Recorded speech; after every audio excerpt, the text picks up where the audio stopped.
오늘 함께 볼 말씀은 신명기 18장 13절 말씀입니다. 신명기 18장 13절 말씀.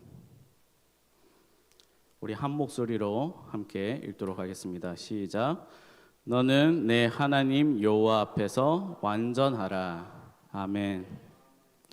오늘 너희를 위해 여호와 앞에서 완전하라는 말씀으로 오늘 함께 말씀을 보도록 하겠습니다. 완전하다, 영어로는 무엇입니까? perfect, 완벽하다, 온전하다라는 뜻을 가지고 있습니다.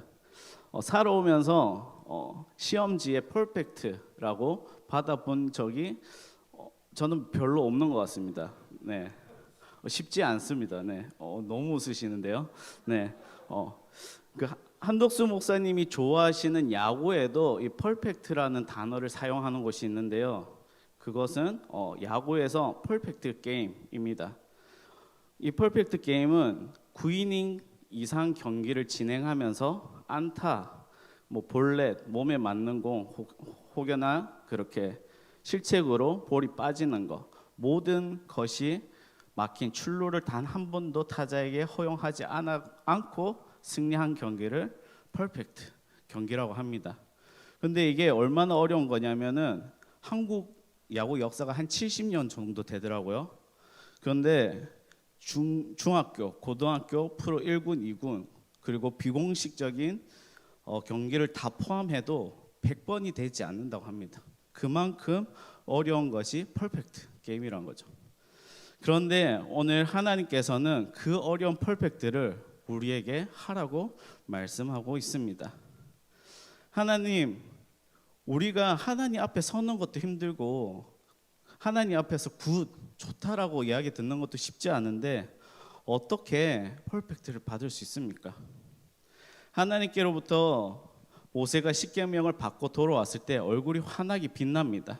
그 환하게 빛나는 모습을 보고 이스라엘 백성이 두려워 떨면서 이렇게 얘기합니다. 신명기 5장 24에서 25절인데요. 제가 읽겠습니다. 말하되 우리 하나님 여호와께서 그 영광과 위엄을 우리에게 보이심에 불 가운데서 나오는 음성을 우리가 듣고 하나님이 사람과 말씀하시되 그 사람이 생존하는 것을 오늘 우리가 보았나이다. 이제 우리가 죽을 까닭이 무엇이니까 이 불이 우리를 삼킬 것이요 만일 우리가 우리 하나님 여호와의 음성을 다시 들으면 죽을 것이라. 아멘. 뭐라고 얘기합니까? 하나님 말씀을 들으면 우리 죽을 것 같습니다. 그러니까 우리 굳이 살아서 나오셨는데 또 들을 필요가 있습니까? 라고 얘기합니다. 그래서 하나님께서 뭐라고 하십니까? 오늘 본문 뒤에 보면 15절에서 이렇게 얘기합니다. 내 하나님 여호와께서 너희 가운데 내 형제 중에 너를 위하여 나 같은 선지자 하나를 일으키시리니 너희는 그 말을 들을지니라. 아멘. 하나님께서 그 이스라엘 백성이 하나님의 말씀을 듣고 죽을까 봐 두려워하는 그것을 옳게 여기시면서 한 선지자를 준비해서 그들로 하나님의 말씀 전하겠다라고 얘기하시는 것이죠. 이스라엘 백성이 두려워하는 것이 무엇이냐? 불 가운데서 나오는 하나님의 음성을 두려워하고 있습니다. 하나님께서 계시는 그 불 가운데 가는 것도 두려운 우리에게 하나님께서 이 말씀하시는 것이죠. 하나님 여호와 앞에서 완전하라. 하나님께서 이스라엘 백성에게 명령하시는 것 몇 가지를 통해서 오늘 어떻게 하나님 앞에서 설 수도 없는 우리가 하나님 앞에서 어떻게 완전할 수 있는지 함께 보도록 하겠습니다. 오늘 18장에 보면은 첫 번째로 나오는 내용이 있습니다. 하나님께서 명령하시는 것인데요. 레위 사람과 제사장과 레위 온 지파들에게 하나님 것으로 챙겨주라라고 말씀합니다. 레위 지파에게는 따로 기업을 주지 않으셨습니다. 그래서 레위 지파에게는 하나님의 성막을 전적으로 섬기는 자들이라면서 하나님께서 기업이 되어 주시죠. 그리고 아론의 후손에게는 제사장이 되는 특별한 직무를 부여하십니다. 12지파 중에 누군가는 해야 하는 이 직무를 하나님께서는 이 레위 사람들을 시키신 것이죠. 이를 통해서 우리는 두 가지 자세가 필요하다는 것을 알아야 합니다. 첫 번째는 하나님께서 세우신 이 자들은 겸손함을 잊지 말아야 한다는 것입니다. 겸손함과 자부심을 가져야 한다는 거죠. 세상에 어떤 잘 먹고 잘 사는 것, 그것은 하나님으로부터 부름을 받는 순간 별개란 건 우리랑 상관없다는 것입니다. 그냥 하나님께서 공급하시는 대로 살아가는 것이죠. 하나님이 공급하시는 대로 바울처럼 부한 데도 처하고 빈곤한 데도 처하는 것이 그 마음이 흔들리지 않고 하나님께서 시키신 그 직무를 해 나가는 것입니다. 또 부하다 해서 그리고 잘 이겨낸다 해서 자랑할 것도 없다는 것입니다. 하나님께서 주시는 것이니까 덜 주셔도 마음이 쏠려서 근심 걱정에 빠질 필요도 없다는 것입니다. 백성들은 레위인들과 제사장을 대할 때 생각해야 합니다. 만약 제사장을 뽑지 않고 백성 중에서 뽑았다면 어떤 일이 일어났을까요? 나도 해볼래요. 일 안 해도 되네? 이런 생각하면서 아마 난리가 났겠죠. 난리가 나서 뽑았습니다. 그럼 어떤 일이 일어날까요? 생각보다 이게 힘드니까 갑자기 그만두고 그러다가 공석이 돼서 난리 나는 질서 없는 상황이 일어났을 것입니다. 그래서 두 번째로 가져야 할 자세는 레위인들을 대하는 백성의 자세인 것이죠. 백성들은 우리를 대신해서 이런 일을 하고 있구나라는 마음을 가져야 한다는 겁니다. 특별한 대우를 해줘야 한다는 것이 아니라 그들의 몫을 챙겨 주어야 한다는 것이죠. 제사장이 백성에게 받은 몫을 설명을 보면 소나 양의 앞다리와 두 볼위 그리고 처음 거둔 곡식과 포도주, 기름과 처음 깎은 양틀이 있습니다. 하나님께서 주신 직무를 잘할 수 있도록 그것을 백성들이 모아서 주라는 것입니다. 그런데 만약에 백성들이 이것을 잘 지키지 않으면 어떤 일이 일어날까요? 레위인들이나 제사장들이 겨우겨우 한 끼 해결할 수 있을까 말까 한 만큼 백성들이 준다면 어떻게 될까요? 스스로 삶을 비참하다 생각하지 않을까요? 그러다가 나도 안 되겠다, 내 살 길을 찾아야지 하면서 하나님의 직무를 버리고 나가게 되는 것이죠. 오늘날 교회도 똑같은 일이 일어날 수 있는 문제입니다. 교회는 누군가의 정확한 부르심과 전문성을 가지고 섬기는 자들이 필요합니다. 그래서 그렇게 하나님께서 목회자를 부르셨죠. 그런데 목회자의 소명을 잃은 채 교회에 한 발 걸치고 세상에 한 발 걸치게 하는 안타까운 결과로 이어지게 해서는 안 된다는 것입니다. 그런데 이런 사람들이 있습니다. 바울은 자비랑 선교하는데요. 이것과 이 바울의 선교는 다른 것이죠. 바울의 선교 사역은 사역을 위한 별개의 이야기인 것이죠. 목회만 하든지 생계만 하든지 어디를 가든지 결정해야 한다는 것입니다. 그분들을 나쁘게 얘기하는 것이 아닙니다. 양들을 위해서 그들 스스로 결정해야 한다는 것입니다. 그런데 목양을 하지 못할 정도로 생계가 어렵도록 해서도 안 된다는 것이죠. 이런 이유에서 저런 이유에서 떠나가는 이유가 많겠지만 어쨌든 목회자가 목약은 잘못하게 되면 누가 손해냐? 성도가 손해라는 것입니다. 그렇기 때문에 레위인들에게도 믿음이 있어야 합니다. 하나님 그리고 백성들에게도 믿음이 있어야죠. 레위인들에게는 하나님께서 나를 세웠다는 믿음이 있어야 하고요. 그래서 어떤 일이 있어든지 하나님께서 나의 기업이시다라는 그런 믿음이 있어야 합니다. 그리고 백성들에게는 레위인들은 하나님께서 세우셨다라는 믿음이 있어야 합니다. 그렇지 않으면 세상에서 말하는 것 같이 자칫 저들은 내 헌금으로 먹고 산다라는 착각에 빠질 수 있다는 것이죠. 그러다가 교회가 어려워지면 어떤 일이 일어납니까? 교육자를 줄입니다. 그리고 사례를 줄입니다. 여러 모양으로 목회자의 생계가 하나님 말씀을 따라가는 것이 아니라 돈으로 따라가게 되면 그 모습은 목회에 쫓아가는 목회자가 아니라 생계를 따르는 목회자를 통해서 성도가 불이익을 당한다는 것입니다. 이스라엘도 그렇게 되었습니다. 레위인들이 자신의 직무를 제대로 지키지 못하게 되면서 이스라엘 백성에게 손해가 생기게 됩니다. 레위인들이 생계를 위해서 자기 직무를 버리고 가면 그 일을 할 자가 없어지겠죠. 하나님께서 도피성에 레위인을 있게 하셨는데 레위인들이 다 떠나면 그 도피성에 지킬 자가 누가 있겠습니까? 그러면 제사장들과 레위인들의 생계가 위협이 되면 어떻게 될까요? 왜 일어날까요? 이스라엘에서도 이런 일들이 일어납니다. 마땅히 하나님께 드려야 할 것을 드려지지 않아서 이런 일이 일어납니다. 더 나아가서는 하나님을 경외하지 않았기 때문에 이 일이 일어나는 것이죠. 이 예시는 사사기에서 찾을 수 있는데요. 사사기 17장 7절에서 8절 말씀을 우리가 함께 읽도록 하겠습니다. 시작.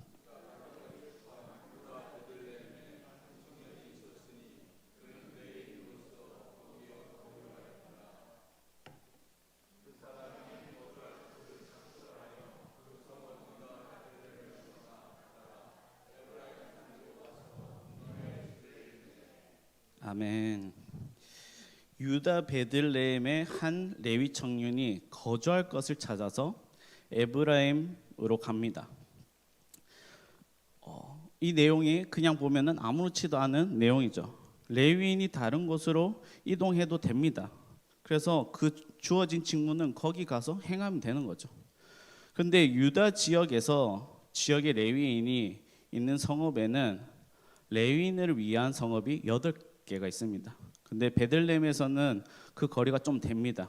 그것을 고려했을 때 베들레헴에서 에브라임 오는 길에는 한 지파의 땅이 있는데요. 그림 보여주실 수 있을까요? 네, 보이십니까? 유다가 노란색이고요. 에브라임이 중간에 회색입니다. 그 다음 거, 네, 여기 큰 화면 보시면은 베들레헴에서 에브라임 있습니다. 그런데 중간에 뭐가 있습니까? 베냐민 지파의 땅이 분명히 있습니다. 그런데도 이 베들레헴에 있는 레위 청년은 레위인들을 위한 성읍이 4군데나 있는 베냐민 지파 땅을 그냥 지나쳐서 에브라임으로 가고 있습니다. 그렇죠? 뭔가 조금 이상합니다. 그리고 에브라임 산지라는 곳은 저기 제북단이 있는 곳으로 가고 있는 것이죠. 그러면 여기서 거주할 곳이 정착하지 못하고 그 먼 에브라임 산지까지 오게 된 이 레위인을 아무도 환대해 주지 않았다라는 것을 우리 유추할 수 있습니다. 또 이어서 또 하나의 레위인 이야기가 등장합니다. 이 레위인도 베들레헴에서 에브라임으로 가는 중에 베냐민 지파의 기브아에 있는 한 노인의 집에 들리면서 자신의 이야기를 이렇게 얘기합니다. 사사기 19장 18절입니다. 제가 읽겠습니다. 그가 그에게 이르되 우리는 유다 베들레헴에서 에브라임 산지 구석에 가나이다.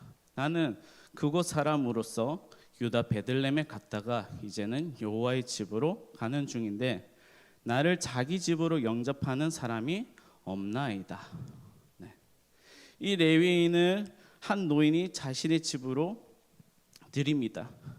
그래서 보면은 잘 쉬고 있어요. 발도 닦고 쉬고 있는데 어떤 일이 일어납니까? 베냐민 이 지파의 땅에서 불량배들이 이 집을 에워쌉니다. 문을 쾅쾅쾅 치면서 뭐라고 합니까? 그와 우리가 관계하겠다.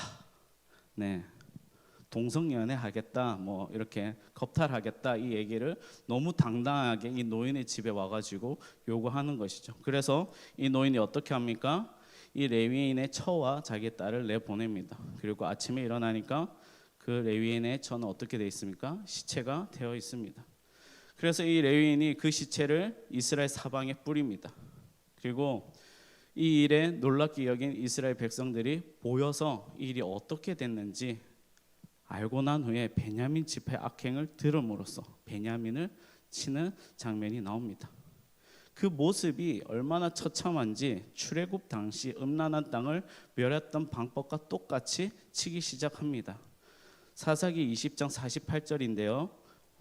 제가 읽겠습니다. 이스라엘 사람이 베냐민 자손에게 돌아와서 온 성읍과 가축과 만나는 자를 다 칼로 치고 닥치는 성읍 모두로 불살랐더라. 이 땅이 어디라고요? 같은 이스라엘의 베냐민이란 겁니다. 레위인들이 정착할 성읍이 많음에도 그 지역을 지나쳤던 것은 이미 그 지역에 혹은 그 공동체가 하나님께 드리는 예배가 문제가 생겼다는 신호일 수 있다는 것입니다.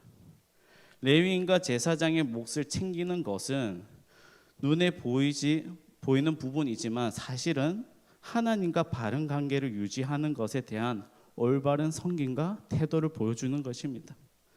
가장 처음으로 하나님 앞에 완전한 것으로 하나님을 기업 얻은 레위인을 챙기는 것을 뽑은 이유기도 합니다. 보이지 않지만 언제나 계시는 하나님 말씀을 두려워했던 것, 그것을 지키는 것이 하나님 앞에서 완전한 첫 번째 모습인 거죠. 그럼 두 번째로 하나님 앞에서 완전한 것, 그것은 하나님께서 주신 땅에서 하지 말아야 할 것을 명령하십니다. 가나안 땅에 여러 민족들이 있었습니다. 그리고 하나님께서 멸하셨죠. 그 땅에 가증한 것을 본받지 말라고 말씀하십니다. 점쟁이, 기륭을 말하는 자, 요술하는 자, 무당, 진언자, 신접자, 박수, 초혼자 용납하지 마라라고 말씀하십니다. 근데 신년에 보면 기독교 신문 같은 데 보면 이런 글이 종종 올라옵니다. 어떤 내용인지 보면은 새해 때 한번 보시기 바랍니다. 무속인을 찾는 기독교인들이 적지 않다. 이런 글들이 종종 올라옵니다. 네. 무당을 찾아가서 점 보고 사주팔자 확인하고 역사관 가고 철학관 가서 무병장수 재물복 받는 이름 구해주세요 하는 기독교인들이 많다는 겁니다. 더 황당한 이야기는 실제로 들은 얘기인데요. 나 어디 갔더니 그 무당이 교인이 여기 왜 왔냐고 하더라 라고 하면 어떤 일이 일어납니까? 거기가 어디냐면서 그 무당 용하다면서 알려달라고 더 많은 사람들이 무당을 찾습니다. 혹시 여기 중에는 없으시길 바랍니다. 혹시 있으시다면 철저하게 회개하시고 하나님께서 주시는 은혜로만 사시길 소원합니다. 하나님께서 말씀하시잖아요. 거기는 가증한 행위다. 그것들을 죽여버려라. 하나님께서는 분명하게 말씀하셨습니다. 또 14절에서는 너희들이 이것들을 듣는 것도 용납하지 않겠다 말씀하시면서 그런 무속신앙, 새 운세 그런 것들 궁금해하지도 말라고 하십니다. 신명기 12장 30절을 봅니다. 여기는 이렇게 되어 있습니다. 너는 스스로 삼가 내 앞에서 멸망한 그들의 자취를 밟아 올무에 걸리지 말라. 또 그들의 신들을 탐구하여 이르기를 이 민족이 그 신들을 어떻게 섬겼고 나도 그와 같이 하겠다 하지 말라라고 분명하게 적혀 있습니다. 여기서 탐구하지 말라는 거 무슨 뜻인지 분명히 아실 겁니다. 이게 맞는지 틀린지 아니라 이거 하면은 잘 되나 진짜 내 운세는 어떻지 이런 것도 궁금해하지 말라는 겁니다. 세상에 좀 대단한 사람들 이야기를 듣고 능력 있는 사람을 들으면 사람들이 이것저것 다 따라 해봅니다. 그리고 잘 보고 판단하면 되는 거 아닙니까? 되려 큰 소리 치는 사람도 있습니다. 이것도 해보고 저것도 해보고 뭐가 잘못됐는지 잘 알고 판단하면 되는 것 아닙니까? 하지만 하나님께서는 탐구하지 말라, 알려고 하지도 말라고 분명하게 말씀하십니다. 뭐가 잘못된지 알려고 잘못된 것을 계속하면 의미가 없습니다. 잘못된 것을 제대로 알려면 어떻게 해야 합니까? 진짜를 똑바로 알면은 잘못된 것은 보면 압니다. 가짜를 연구할 시간에 진짜가 무엇인지를 알기를 힘쓰는 산소울 여러분 되시길 소원합니다. 더 자세한 내용은 다음에 이어서 하겠습니다. 세 번째, 선지자를 구분하라. 하나님께서 말씀하십니다. 거짓 선지자들이 있다는 겁니다. 거짓 선지자들이 하는 것이 무엇입니까? 미혹하게 해서 하나님을 떠나게 합니다. 이 시대 엄청 많습니다. 그렇죠? 길에 가다 보면 엄청 많습니다. 가짜 교회 엄청 많고 가짜 목사 엄청 많습니다. 요즘에는 가짜 예수도 엄청 많아요. 엄청나게 많은 이단들이 현혹시킵니다. 차라리 무당처럼 굿하는 사람처럼 점치는 사람처럼 확실하게 구분되면은 안 가면 돼요. 거기 안 가면 됩니다. 혹여라 도를 아십니까 하면 피하면 돼요. 목사입니다 하면 그냥 갑니다. 점집 안 가면 되고 사주팔자 안 궁금해하면 됩니다. 그런데 현혹하려고 작정하고 덤비는 이단들을 보면 쉽지 않습니다. 하나님, 예수님, 목사님, 선교사님, 성경 공부 다 이야기합니다. 그런데 이단들의 그런 것들 보면은 어떻습니까? 저 때는 이단들이 별로 안 컸어요. 그렇죠? 근데 한두 세대가 되는 이 시대에 왔을 때는 굉장히 이단이 폭발적으로 성장했습니다. 옛날에 이단들은 숨어 있었습니다. 그렇죠? 근데 요즘의 이단들은 아주 당당합니다. 엄청 당당해요. 교회 집사님, 권사님, 장로님 가정할 것 없이 다 박살났습니다. 당대 신앙들을 보면 잘했습니다. 근데 거의 1세대, 2세대 만에 이단들이 엄청나게 커졌습니다. 이 모습이 이스라엘 백성에게도 똑같이 나타나고 있습니다. 모세를 통해서 믿음의 지도자 요수아를 세웠습니다. 그리고 요수아가 장로를 세웠죠. 그런데 이 세대가 얼마 되지 않아서 사사기에 가서 어떻게 됩니까? 박살이 납니다. 사사기를 어떻게 설명하시는지 아십니까? 그때 이스라엘에 왕이 없으므로 사람이 각기 자기의 소견에 옳은 대로 행하였더라. 아멘.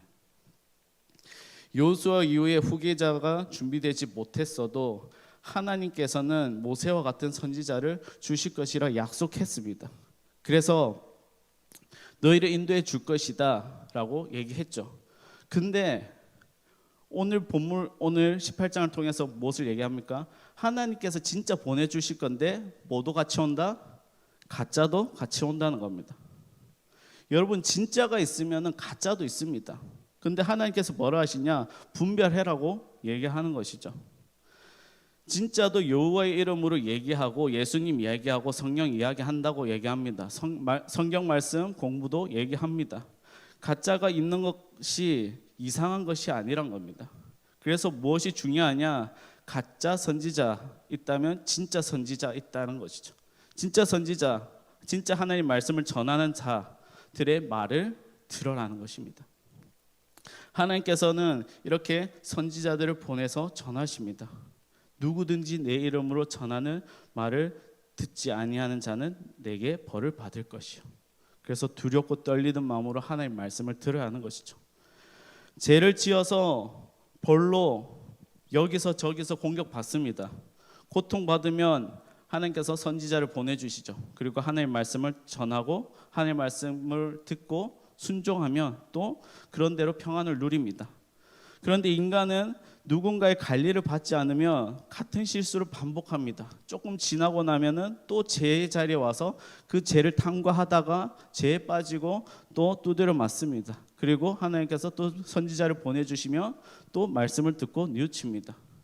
선지자를 통해서 하나님의 말씀을 듣고 돌이키다가를 반복하는 것이 마치 언제와 닮았습니까?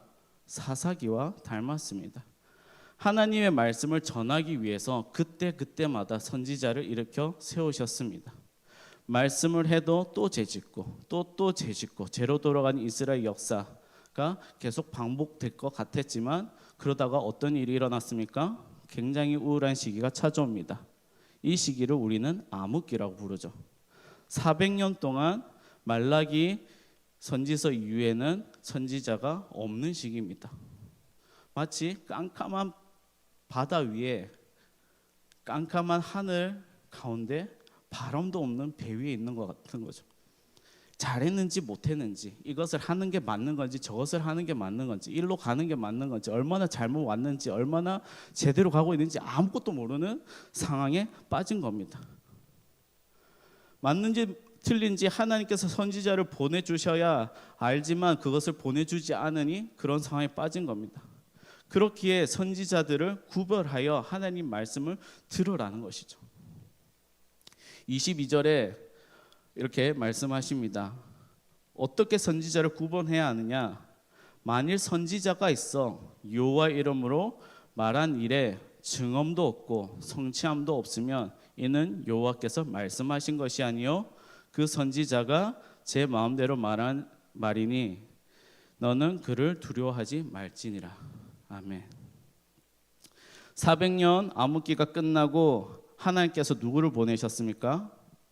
세례 요한을 보냅니다. 세례 요한을 보내서 뭐라고 선포하게 합니까? 회개하라, 천국이 가까이 왔다라고 선포합니다.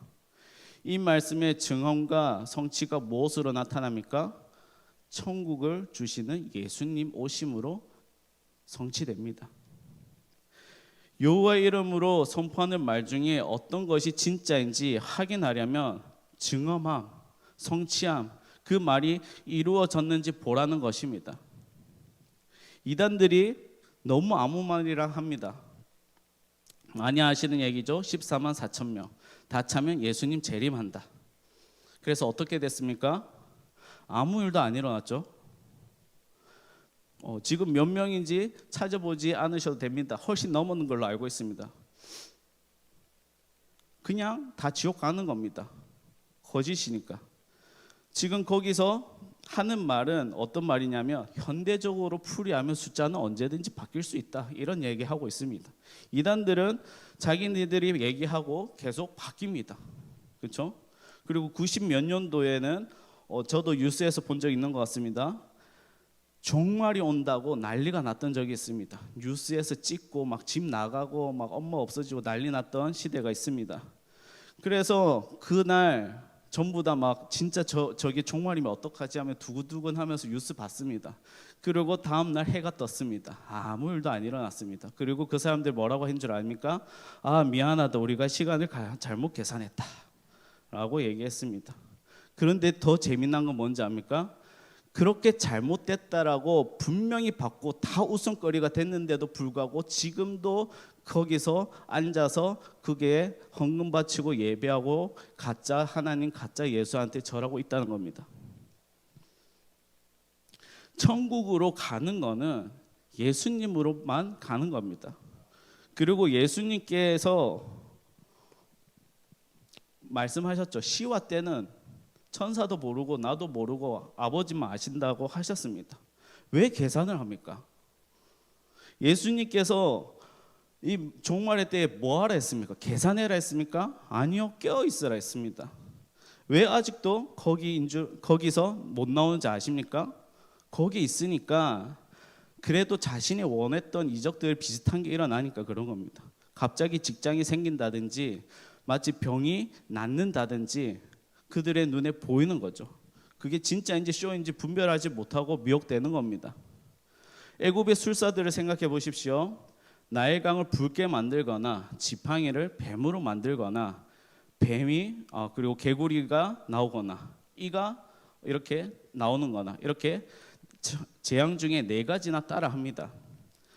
흉내 내려고 미혹하려고 하면 이 영들은 충분히 할 수 있다는 거죠. 그런데 진짜 가짜를 분별하는 것은 하나님께서 뭐라고 얘기하셨습니까? 말씀의 성취입니다. 말씀의 성취는 흉내 내지 못합니다. 그러니까 이적이 일어난다 해서 기적이 일어난다 해서 거기저기 기웃거리지 말라는 것입니다. 진짜를 구분하는 것, 그 말씀이 되었는지 보라는 것이죠. 그래서 말씀을 보는 것이 굉장히 중요합니다. 하나님께서 말씀하시는 것이 어떤 말씀인지 그리고 그 말씀이 동일하게 나타나는지 바란 것이죠. 누가 찾아와서 하나님께서 이 말씀을 당신에게 주라 하셨다가 아니라 하나님께서는 성령을 통해서 각자에게 말씀하신다는 겁니다. 우리 각자 마음속에 소원을 주시고 행하시는 하나님이십니다. 말씀을 읽다가 그리고 말씀을 듣다가 말씀을 의지하여서 기도하는 중에 계속해서 주시는 그 마음을 통해서 하나님께서 인도해 나가신다는 것이죠. 마음의 소원이 혼자서 덜컥 생기는 것이 아닙니다. 하나님 없이는 하나님 뜻을 찾을 수 없듯이 하나님 가운데 행하는 거죠. 하나님 없이 하나님의 백성이 복을 받는다, 거짓인 거죠. 그러니 하나님과 하나님 말씀을 존귀하게 존중히 생각해야 한다는 것입니다. 이번에 우리 교회에서 한 성도님께서 12독을 하셨다는 이야기를 들었습니다.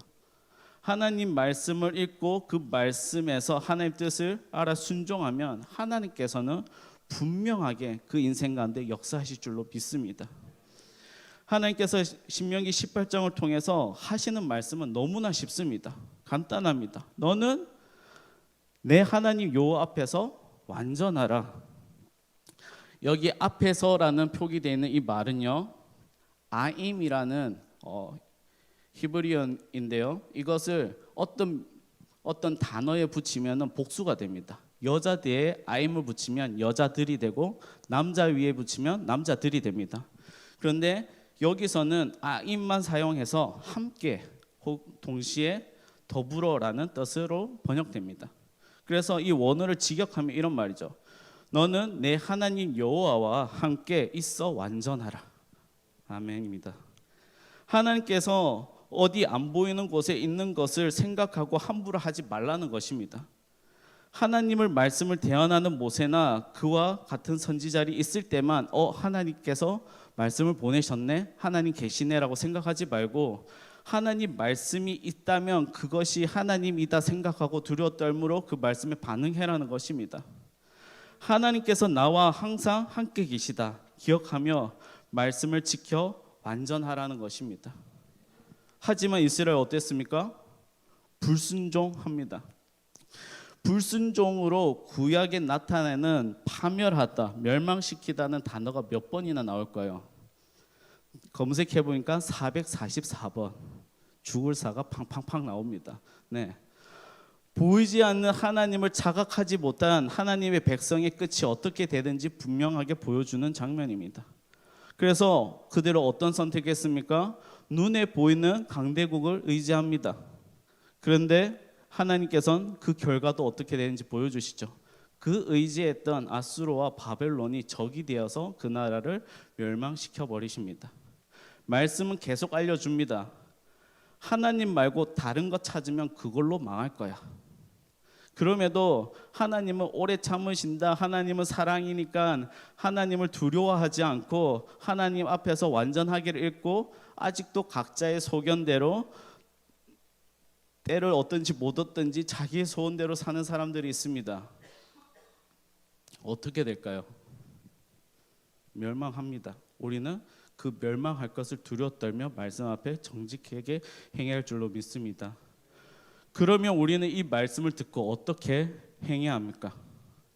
우리가 지금까지 해왔던 생각을 바꿔야 합니다. 우리가 있는 교회라는 공동체는 천국이 아닙니다. 그래서 완전하지 않습니다. 연약한 자들이 있습니다. 그렇죠? 은혜를 입어서 재용서 받은 사람들이 모인 곳이기에 문제가 있습니다. 문제가 많은 건 정상입니다. 그래서 매일매일 스스로 말씀 앞에서 개혁함으로 모든 성도가 하나님 앞에서 성화되기로 날마다 단련돼야 하는 것입니다. 그렇게 할 때 하나님께서 하나님 앞에서 완전해지는 겁니다.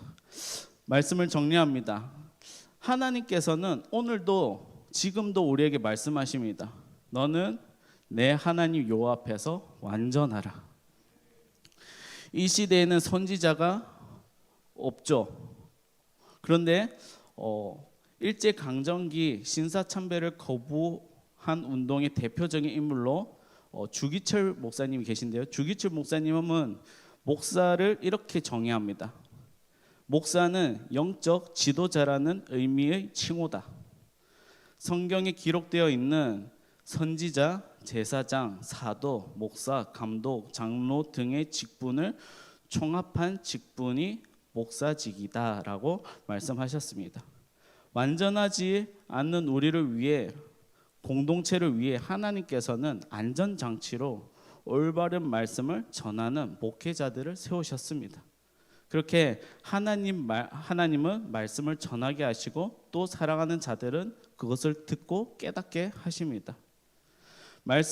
말씀을 들음으로 공부함으로 이렇게 하는 것이구나. 내가 잘못했구나라고 말씀을 듣고 깨닫는 것이 건강한 신앙인의 모습이란 겁니다. 하나님을 정직하게 섬김으로 옳은 말씀을 선포하고 그리고 그 말씀을 듣고 깨달음으로 말씀 안에서 함께 하나님께서 허락하신 공동체가 하나님 앞에서 완전해져 간다는 것입니다. 결국 하나님께서 명령하신 너는 내 하나님 여호와 앞에서 완전하라는 것은 어느 한쪽을 위한 말씀이 아니라 하나님께서 사랑하는 모든 자들에게 보내시는 사랑의 메시지입니다. 하나님께 있어 하나님의 자녀들인 우리 한 명 한 명은 너무나 귀합니다. 그래서 교회는 목회자만 잘해서 되는 것도 아니고 성도만 잘해서 되는 것이 아니라 하나님과 함께한 모든 교회 성도들이 모두 함께 완전해져 가는 것입니다. 그러니 우리가 하나님 앞에서 완전할 수 있도록 하나님께서 지켜주실 수 있도록 하나님의 말씀을 가까이 함으로 분별함으로 하나님 앞에 완전한 산솔 되기를 소망합니다.